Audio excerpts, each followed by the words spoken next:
প্রিয় শিক্ষার্থীরা, আজ আমরা দশম শ্রেণীর তথ্য ও যোগাযোগ প্রযুক্তি বিষয়ের একটি গুরুত্বপূর্ণ অধ্যায় মাল্টিমিডিয়া আধুনিক 3D ডিজিটাল পরিবেশে শিখব। যখন টেক্সট, ইমেজ, অডিও, ভিডিও এবং অ্যানিমেশন একসাথে ব্যবহার করে তথ্য উপস্থাপন করা হয়, তখন তাকে মাল্টিমিডিয়া বলা হয়।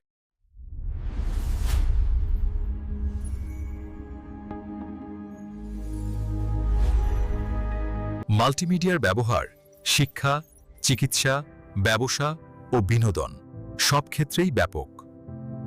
শিক্ষাক্ষেত্রে মাল্টিমিডিয়া শেখাকে সহজ, আকর্ষণীয় ও কার্যকর করে তোলে। আজকের স্মার্ট ক্লাসরুম, অনলাইন ক্লাস এবং ডিজিটাল বোর্ড সবই মাল্টিমিডিয়ার উদাহরণ। বিনোদন জগতে মাল্টিমিডিয়ার ব্যবহার সবচেয়ে বেশি।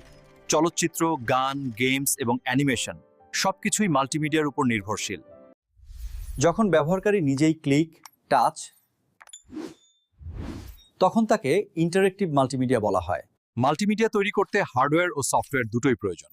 কম্পিউটার, ক্যামেরা, মাইক্রোফোন যেমন হার্ডওয়্যার, আর ফটোশপ, ভিডিও এডিটর হলো সফটওয়্যার। পরীক্ষায় মাল্টিমিডিয়া থেকে সংজ্ঞা, উপাদান ও ব্যবহার খুব গুরুত্বপূর্ণ।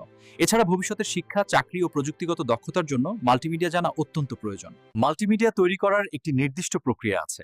প্রথমে পরিকল্পনা, তারপর ডিজাইন, এরপর উন্নয়ন এবং শেষে উপস্থাপন।